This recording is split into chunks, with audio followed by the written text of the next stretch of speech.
Bienvenue dans le podcast Se traiter en première classe, où chaque épisode est une invitation à explorer le voyage le plus significatif de ta vie, celui vers la version de toi-même qui te rend humble et fier. Je suis Émilie Antoine, psychologue, experte en gestion mentale et émotionnelle. Je suis également la fondatrice de mapsyenlignechaismoi.fr. Ici, nous croyons fermement que se traiter en première classe n'est pas un caprice, mais un acte d'amour et de considération envers soi-même et envers autrui. Dans ce podcast, je te donne des clés pour dépasser tes croyances limitantes, tes blocages, tes autosabotages et faire évoluer ton mindset et ta gestion émotionnelle sans souffrir et sans galérer. Ensemble, nous allons dénouer les nœuds qui t'empêchent d'être une femme plus confiante, plus sereine, plus épanouie. Avec ma méthode innovante, testée et approuvée, qui allie la profondeur de la psychologie, un coaching de déclic impactant, garantie sans blabla, new age sectaire ésotérique, je t'apprends et t'accompagne pour que tu puisses développer une relation saine et authentique avec toi-même et avec les autres. Se traiter en première classe commence maintenant. Est-ce que tu t'es déjà senti perturbé après avoir reçu un conseil, une simple remarque, une suggestion donnée au détour d'une conversation sur une couleur que tu aurais dû utiliser ou un plat que tu aurais dû ajuster, et voilà que tu te sens remise en question comme si tu faisais jamais assez bien. À quand remonte la dernière fois que tu as eu l'impression que ton avis n'avait pas vraiment d'importance? Et si on explorait ce sentiment ensemble? Bienvenue dans l'épisode 119 de l'émission Se traiter en première classe. J'ai intitulé cet épisode « Je me sens souvent rabaissée ». Pourquoi et bien sûr, que faire? Parfois, comme je vous disais, une simple remarque sur une couleur qu'on a choisie, un conseil sur ce que tu pourrais faire pour arranger une situation, ça peut nous laisser une espèce de sensation vraiment intense en fait, d'être remise en cause profondément, comme si on était incapable de faire le bon choix. C'est comme si peu importe ce que tu fais, tu as l'impression que ça suffit jamais. Et petit à petit, ce sentiment il s'installe. Ça te laisse croire que ton avis ne compte pas ou que les gens ne te considèrent pas ou que tu n'es pas assez bien aux yeux des autres. Et quand ça se répète trop souvent, ça devient difficile de se sentir pleinement soi-même et en plus de s'épanouir dans la relation avec l'autre. Mais attention, parce que ressentir ça, c'est pas anodin. Que ce soit dans le couple, au travail ou même avec des amis, ce ressenti peut toucher de nombreuses personnes et peut affecter profondément les relations.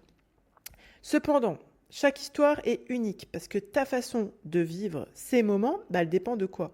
Elle dépend de ton passé, de tes blessures émotionnelles, de tes expériences. Bien sûr, la bonne nouvelle, c'est que tu n'es pas obligé de rester coincé dans ce malaise.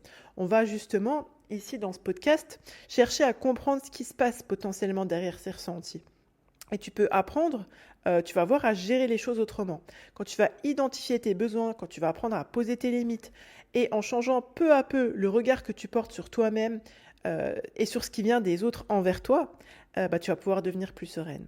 On va voir ensemble pourquoi des fois on se sent rabaissé, même par rapport à des conseils qui sont réellement neutres. Et comment distinguer les comportements toxiques, parce que bien sûr il y en a, de distinguer des comportements toxiques extérieurs de tes propres émotions. On va voir aussi quelques clés pour que tu puisses ne pas te laisser envahir par ce sentiment. Alors est-ce que tu es prête pour ne plus laisser justement ce malaise te freiner dans tes projets ou avec les autres? Ce que je voulais d'abord aborder dans ce podcast, c'est pourquoi parfois on se sent rabaissé. L'idée, c'est de venir comprendre, d'interroger l'origine de ce sentiment. Parce que des fois, tu te demandes pourquoi ça revient aussi souvent. Et la réponse, elle est simple. C'est souvent, comme je te disais tout à l'heure, lié à ton passé. Plus précisément à tes expériences de rejet ou même à des petites remarques anodines, mais répétées. Parce que ces blessures, elles sont en général enracinées depuis l'enfance. Un parent qui est un petit peu beaucoup critique, un enseignant sévère, un ancien partenaire mari qui minimisait tes réussites. Imagine que, souviens-toi de, quand t'es enfant, t'es fier, tu montres une note ou un dessin et que t'as juste une réponse, ça aurait pu être mieux, ou en mode bravo, mais tu as l'impression que la personne, elle s'en fiche et ces petites réactions, ces petits pics, plus ou moins déguisés, mais accumulés dans le temps, ça pèse lourd, n'est-ce pas? Il se peut aussi que tu te sentes rabaissé, mais peut-être qu'il y a de l'hypersensibilité qui est liée à ça. L'idée, c'est de venir identifier les pensées parasites. Parfois, on se sent rabaissé sans que l'autre ait réellement eu l'intention de nous blesser. Et je pense que c'est important d'avoir l'esprit ouvert à ça, même si ça peut piquer un peu. Parce que c'est ici souvent que notre dialogue interne il joue un rôle et c'est important de le reconnaître. Tu connais cette petite voix intérieure qui te répète que tu n'es jamais assez bien. Eh bien, ces croyances limitantes, souvent inconscientes, elles nous poussent à interpréter certaines situations, certaines phrases de façon négative. Imagine une amie qui n'a pas répondu à ton message immédiatement après avoir lu. Et là, dans ta tête, ça s'active, c'est le drame. Elle ne m'apprécie pas vraiment, elle ne me respecte pas. Et du coup, ça s'engraine comme ça. C'est possible aussi que un simple conseil te fasse te sentir rabaissé. Et l'idée, c'est de venir se dire, mais pourquoi ça pique autant des fois un conseil? Parce que normalement, un conseil, voilà, c'est bienveillant. Mais si ça te perturbe qu'on te donne des conseils, même s'ils sont bien intentionnés, si tu y réfléchis bien, c'est un peu, tu sais, dans ces moments-là où comme si au lieu de t'aider, tu as l'impression que la personne, elle remet en cause ta capacité, tes capacités à faire bien les choses, à faire les choses toute seule, etc. Et ce sentiment, finalement, il peut révéler certaines blessures psychologiques, émotionnelles qui ont besoin d'être considérées. Pourquoi on réagit comme ça? Quand on te donne un conseil, tu peux avoir l'impression que l'autre doute de ta valeur. C'est le petit, comment dirais-je, le petit démon sur ton épaule gauche, là, si je donne un petit peu une métaphore qui peut venir te dire ah, si elle te donne un conseil, c'est qu'elle ne te trouve pas assez compétente pour trouver la solution par toi-même. Mais ça, souvent, comment dirais-je, c'est vraiment un des révélateurs qu'il y a une blessure qui est ancienne. Voilà, peut-être que tu as été souvent critiqué, qu'on t'a fait sentir que tu n'étais pas capable de bien agir, ou qu'on t'a comparé par exemple à ta grande sœur, à ta cousine, à ta voisine, ou que sais-je, qui elle, réussissait tout. À titre d'exemple, tu vois, si ton mari il vient et te dit ah, tu pourrais essayer cette méthode pour mieux t'organiser, tu vois, genre il est plein de bonne volonté et tout, mais toi tu ressens immédiatement une montée de frustration, de vexation, parce que au lieu d'entendre une suggestion qui est bienveillante et qui est sincère, toi tu perçois que tu fais pas les choses correctement. Et ce que ça révèle sur toi, c'est que cette réaction, souvent, elle est liée à un besoin de validation ou une faible estime de soi. En fait, comme tu es lié inconsciemment qui a une espèce de quête d'approbation extérieure, chaque conseil non sollicité, ça va te donner l'impression d'un échec ou d'une critique déguisée, d'une invalidation. Ton cerveau, il pense, il est en mode, attention, me donne un conseil, c'est que je suis pas assez bonne et que je peux pas trouver la solution par moi-même. C'est pas fini parce que si on se sent souvent rabaissé, ça peut aussi révéler certaines fragilités potentielles liées à ce sentiment. En effet, on sait que les personnes avec, par exemple, un trouble de la personnalité évitante, elles ont une tendance à avoir une sensibilité extrême à la critique ou au rejet. Je ne dis pas que toutes les personnes qui ont une sensibilité à la critique ou au rejet ont un trouble de la personnalité évitante. Je dis que c'est le cas, que c'est une possibilité, quoi. Parce que souvent, quand on est concerné par le trouble de la personnalité évitante, on évite les situations dans lesquelles on pourrait se sentir jugé ou mal évalué. Et là, même un conseil bienveillant, ça peut être perçu comme une critique. Ça peut raviver en fait ce sentiment qu'on a quand on est concerné par ce trouble-là, d'inadéquation et d'échec. Il est possible aussi que tu présentes une sensibilité exagérée à la critique, qu'elle soit réelle, cette critique, ou simplement perçue, c'est-à-dire interprétée par toi-même. Et en général, ça c'est lié à une faible estime de soi, d'une peur de ne pas être à la hauteur, et ça nous pousse à douter de nos propres capacités. En conséquence, ce qui se passe, c'est qu'on développe une espèce de tendance, encore une fois, à éviter les relations, les situations où on pourrait se sentir jugé, parce qu'on a peur du rejet, on a peur de la désapprobation qui est réelle ou qui est perçue, c'est-à-dire qu'on interprète. Ce genre de réaction, ça peut venir d'une fragilité de l'estime de soi, parce que dans ces moments-là, recevoir un conseil, même bien intentionné, ça rentre dans la case que ça peut être ressenti comme la blessure à la fierté, à la remise en question de notre valeur personnelle. Il faut se dire un truc, c'est que le conseil qui nous est adressé, comment on le reçoit, surtout, c'est un miroir de nos émotions. Quand on se sent rabaissé, quand on reçoit un conseil, ça peut révéler plusieurs fragilités émotionnelles ou troubles sous-jacents, comme le perfectionnisme, les blessures narcissiques ou l'hypersensibilité. Ces réactions, elles ne signifient pas forcément que c'est même pas du tout que tu es trop sensible ou que tu es faible ou tu es fragile. Ça montre simplement que tu as des blessures qui ont besoin d'être explorées, qui ont besoin d'être guéries. L'important, c'est de prendre conscience de ce qui se passe en toi, que tu apprennes à développer du recul sur ce qui te traverse et que tu puisses cultiver une relation bienveillante avec toi-même. Parce qu'en fin de compte, les conseils, c'est juste des mots. Mais la façon dont on les reçoit, c'est fortement imprégné par notre état intérieur. En ce qui concerne l'hypersensibilité émotionnelle, on pourrait dire que c'est un espèce de trop-plein de ressentis. Quand on est concerné par l'hypersensibilité émotionnelle, ça nous rend plus vulnérables par rapport aux remarques et aux conseils également. On ressent les émotions avec une intensité qui est particulière et qui peut facilement faire qu'on est envahi. Et toujours c'est lié, et ça fait écho à ce sentiment de rejet et d'injustice, alors que factuellement, il n'y a pas forcément de rejet, ou il n'y a pas forcément d'injustice. Mais dans ces cas-là, on présente des réactions émotionnelles qui sont intenses, face à des remarques qui, pour d'autres personnes, sembleraient anodines. Du genre, je sais pas, tu as choisi une nouvelle robe, et puis ta copine qui est pas super diplomate, elle te dit elle est moche, et tu vas te sentir vraiment insulté, etc. Alors que c'est une critique, voilà, vite fait. Elle l'a dit en rigolant, tu vois, mais ça peut déclencher chez toi une frustration, une tristesse, une colère qui va être disproportionnée par rapport à la situation réelle, parce que c'est une amie que tu connais bien, etc. Tu sais qu'elle est bienveillante, etc. Mais à ce moment-là, c'est comme si chaque mot résonne bien plus que ça ne devrait. Imagine un autre exemple, un proche qui dit pourquoi tu n'essayerais pas la recette là la prochaine fois? Et au lieu de voir ça comme une simple suggestion, tu te sens blessé et tu te sens pas apprécié, ou tu sens pas que la personne elle a apprécié ce que tu lui avais cuisiné ce jour-là, par exemple. Je pense qu'il faut qu'on puisse aussi se dire que la dépression, ça peut aussi ajouter un filtre négatif sur soi et sur les autres. Quand on est touché par la dépression, on se sent en général plus facilement vite rabaissé.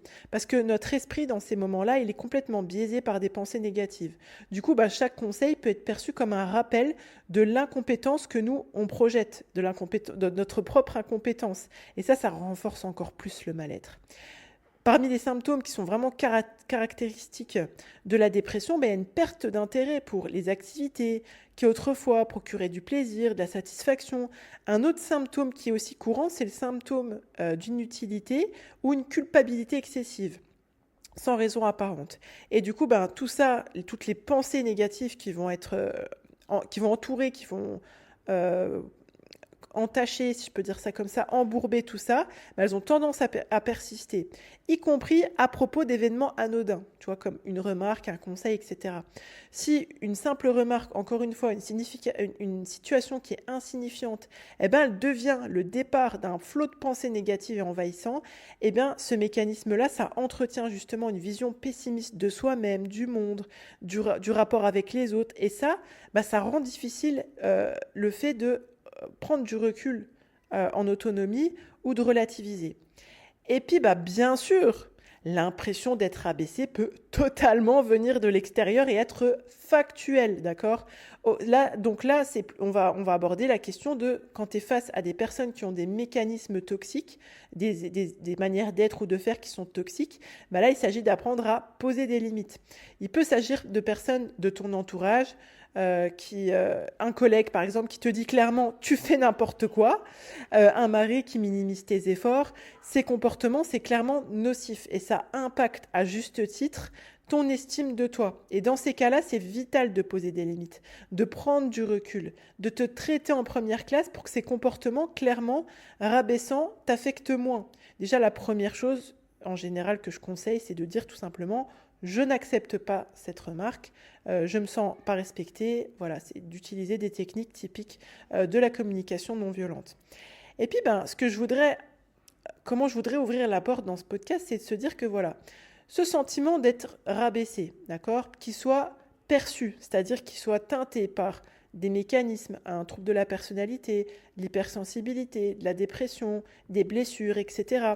Donc du coup, c'est ton interprétation qui crée ces émotions-là, ou alors qu'il soit réel, que tu te sentes rabaissé, mais à juste titre, parce que clairement, il y a des faits qui seraient validés par toutes et tous comme étant rabaissants.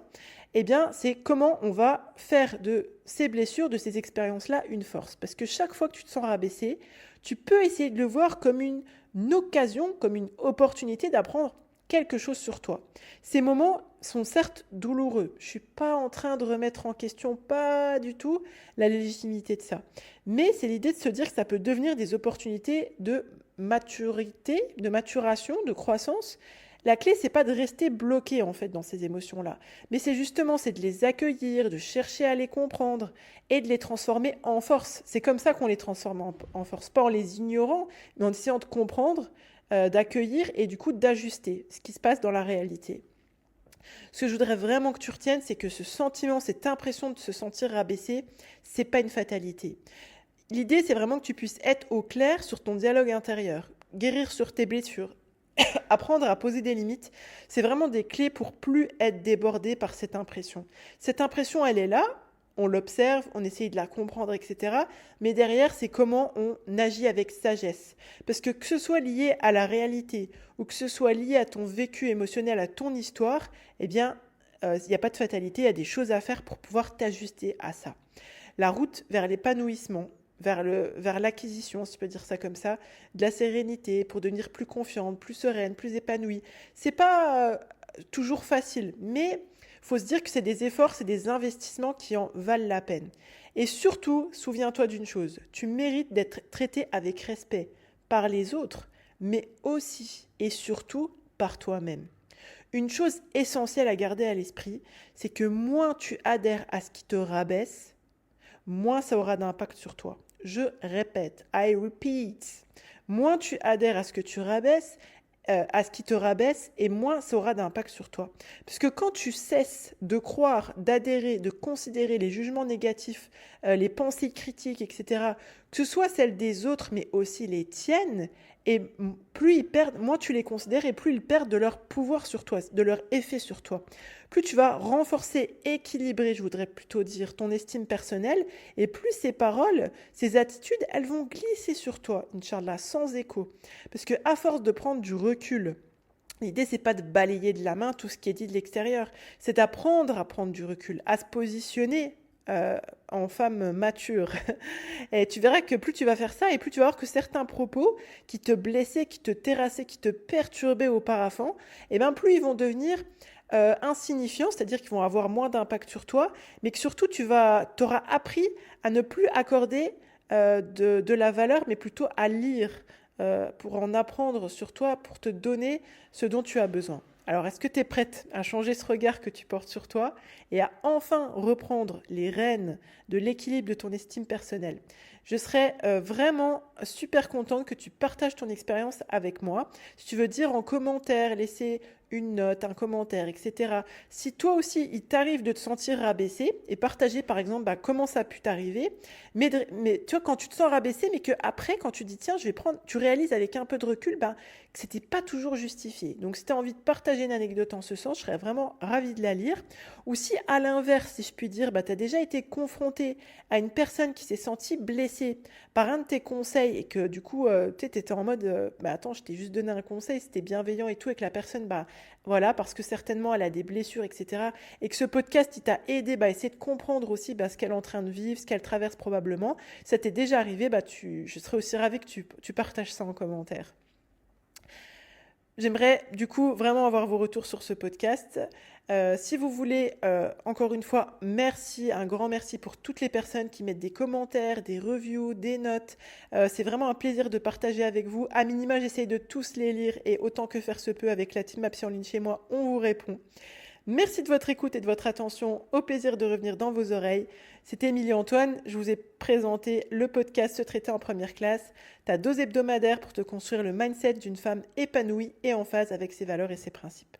Chaque semaine, je déboule avec des explications impactantes et des conseils concrets pour que tu puisses vivre en fonction de tes aspirations, de tes objectifs, de tes ambitions et non en fonction de tes peurs, de tes croyances limitantes et de tes blocages. Pense bien que tu es la première personne à bénéficier du crédit que tu accordes à ton existence et je vous dis à bientôt. Bye bye. Si tu es prête à donner un tournant à ta vie et à embrasser pleinement l'idée de te traiter en première classe, je t'invite à rejoindre ma Psy Campus. C'est le pas décisif vers une version de toi-même plus sereine, plus confiante, plus épanouie. Sur ma Psy Campus, tu commenceras par découvrir les fondations de la maîtrise mentale et de la gestion émotionnelle, posant ainsi les bases saines de ton évolution. Ensuite, tu embarqueras sur un voyage transformateur qui te révélera comment accueillir ton unicité et cultiver une paix intérieure face aux défis de la vie. Tu apprendras à forger de la confiance et à vivre en harmonie avec ta nature profonde, tout en affirmant tes convictions, tes valeurs, tes principes avec bien plus d'assurance. Tu recevras les clés pour prendre des décisions judicieuses et structurer ta vie de façon à ce qu'elle reflète fidèlement tes aspirations, tes valeurs et tes principes. Tu seras guidé vers la maîtrise de ta sérénité intérieure et l'expression de ta grâce naturelle. Je te fournirai, étape par étape, une méthode pour devenir une femme non seulement capable d'agir conformément à ses ambitions, mais aussi de célébrer son épanouissement personnel, professionnel et spirituel. Avec ma méthode alliant la profondeur de la psychologie à un coaching de déclic garanti sans blabla, New Age, sectaire, ésotérique, tu passeras de la théorie à la pratique, te dotant des outils nécessaires pour une évolution tangible. Et c'est sans risque. Si après avoir activement participé et suivi tous les modules, les rendez-vous individuels, les rendez-vous groupés, de coaching, de cercle, en live ou en replay, et planter les graines des exercices proposés, tu ne constates aucune amélioration, nous nous engageons à te rembourser intégralement. Le seul risque que tu prends en nous rejoignant sur ma Psycampus, c'est de te transformer en une version plus épanouie, plus confiante, plus sereine de celle que tu es.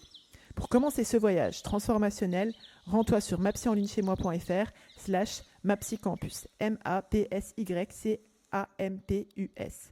Ensemble, sur Mapsycampus, nous allons débloquer ton potentiel et te guider vers une version de toi inspirée et inspirante. Tu es la première personne à bénéficier du crédit que tu accordes à ton existence. À très bientôt sur Mapsycampus.